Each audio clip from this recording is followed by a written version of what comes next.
기술과 혁신 독자 여러분, 안녕하세요. 한국과학기술연구원에서 환경과 관련된 연구를 25년간 하다가 한국연구재단 에너지환경단장을 거쳐 현재는 국가녹색기술연구소 소장으로 탄소 중립 달성과 기후변화 대응을 위한 정부 정책과 국제협력 전략에 힘쓰며 정부 탄소 중립 목표 달성에 기여하고 있습니다. 만나 뵙게 되어 반갑습니다.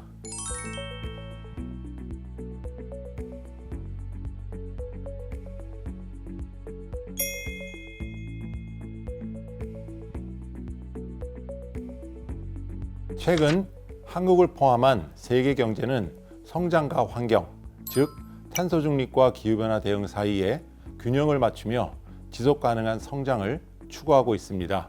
이를 위해 전 세계가 이산화탄소 감축을 위하여 국제적인 협력을 활발하게 진행하고 있습니다. 동시에 실질적인 목표 달성을 위해 국가별 NDC와 같은 국제적 감축 약속을 설정하여 많은 노력을 진행 중입니다. 이로 인해 에너지 생태계에 큰 변화가 일어나고 있습니다. 바로 석탄과 석유로 대표되는 화석 연료 사용의 점진적 감소입니다. 반대로 태양광과 풍력 발전으로 대표되는 비화석 연료, 즉 신재생 에너지는 급격히 부상하고 있습니다. 전 세계가 신재생 에너지 확보를 위해 총력을 기울이고 있으며 화석 연료 기반에서 비화석 연료 기반으로 전환됨에 따라 경제 성장을 지속하면서 어떻게 효율적으로 적응할 것인가에 대해 많이 고민하고 있습니다. 한국 역시 GDP 기준 15위의 경제 대국이면서 동시에 이산화탄소 배출은 세계 9위입니다. 따라서 지구 이산화탄소 배출량 증가 책임에서 자유로울 수는 없습니다. 현재 대한민국은 배출 감축을 위하여 다양한 국제협력 활동을 하고 있습니다만 무엇보다 중요한 것은 국내 산업계가 비화석 연료 기반의 에너지 시스템에 최적화된 산업 생태계로 전환하는 것에 대한 고민입니다.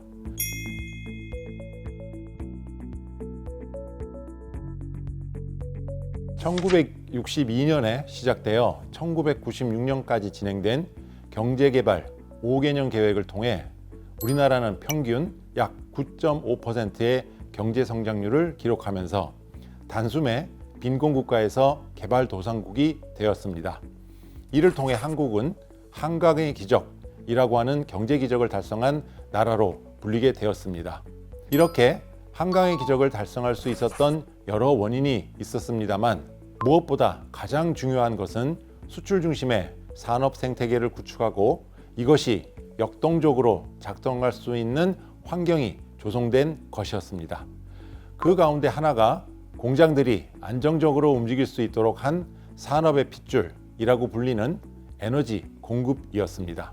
경제개발 5개년 계획 기간 동안 석탄과 석유를 중심으로 한 화석연료 기반 에너지가 주된 공급원이었습니다. 산업 측면에서는 철강, 석유화학, 시멘트 산업을 중심으로 중화학공업으로 빠른 전환이 진행되었습니다. 즉 화석연료 기반 에너지 공급 생태계 위에서 이산화탄소를 다량 배출하는 중화학공업이 한강의 기적의 주인공이었던 셈입니다.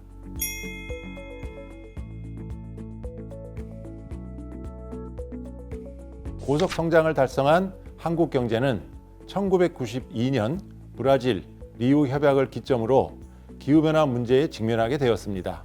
화석연료 중심의 에너지 중화학공업 중심의 산업, 화석연료 기반의 물류 생태계를 적극적으로 활용해 초고속 성장을 달성한 대한민국은 이산화탄소 다배출 국가로 자리잡게 된 것입니다.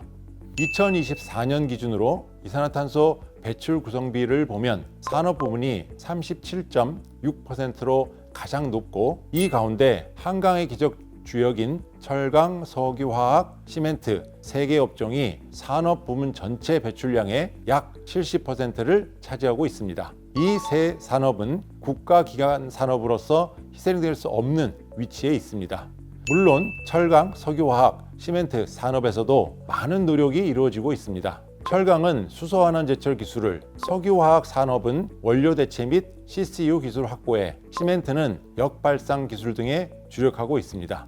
그러나 이런 기술들은 결국 그린 수소나 신재생 전기 에너지의 안정적인 대량 확보를 전제로 하고 있습니다. 출발점이 탄소인 산업의 특성상 쉽게 해결하기는 힘들 것으로 생각합니다.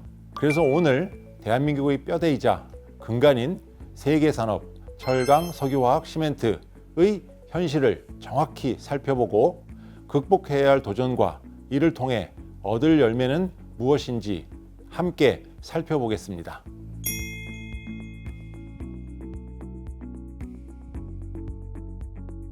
우선 대한민국의 에너지 전환 로드맵은 여러 가지 현실적 장벽에 직면하면서 속도에 제약을 받고 있다는 점을 인식해야 합니다. 첫 번째로 원자력 산업을 살펴보겠습니다. 원자력은 무탄소 에너지로서 긍정적인 면이 있지만 안정성과 폐기물 처리 문제로 아직 신재생 에너지로 확실하게 분리되지 못하고 있는 것이 현실입니다. 이 문제들을 극복할 도전과 기회는 무엇인지 정확히 알아야 하는 것이 대한민국의 숙명이라고 생각합니다. 둘째, 신재생 에너지입니다. 최근 그 비율이 10.6%까지 상승하는 등 지리적 한계 속에서도 최선을 다하고 있다고 생각합니다. 그러나 신재생 에너지 확대에 가장 큰 문제점으로 부상하고 있는 것이 바로 전력망 확충 및 신재생 에너지의 효율적인 전력망 내 수용 문제입니다. 기존 전력망에서 수용할 수 없어 재생에너지 발전 중단 등 비효율이 다량 발생하고 있습니다. 물론 전력망 확충 및 고도화와 관련된 다양한 사회적, 경제적 문제점들이 거론되고 있습니다. 그러나 에너지는 산업의 핏줄이라고 앞서 이야기한 것처럼 반드시 해결해야 할 문제입니다.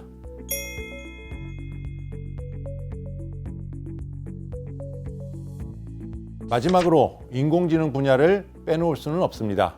AI가 미래 사회와 산업의 핵심 분야라는 점은 이제 거부할 수 없는 사실입니다. 그러나 AI가 효율적으로 작동하기 위해서는 대량의 전기 에너지가 필요합니다. 이를 전기를 먹는 하마라고 부를 정도입니다. 수많은 반복 작업과 여기서 발생하는 열을 식히는데 전력이 많이 소모되기 때문입니다. 이를 반영하듯 신정부 출범 이후 인공지능 산업은 국가 최고의 핵심 산업으로 자리를 잡았고 AI 3대 강국이라는 목표를 수립했습니다. 동시에 이를 달성하기 위한 에너지 확보에 많은 걱정도 이야기되고 있습니다. 그래서 저는 AI의 미래 방향을 4가지로 봅니다. AI 기술 자체의 진화, 그린 에너지의 충분한 확보, 양질의 데이터 확보, 마지막으로 초전력 소비 GPU 개발입니다. 비화석 연료 기반 에너지 전환 시대에 AI 3대 강국을 달성하기 위해서는 우리 현실에 맞는 취사 선택을 해야 합니다.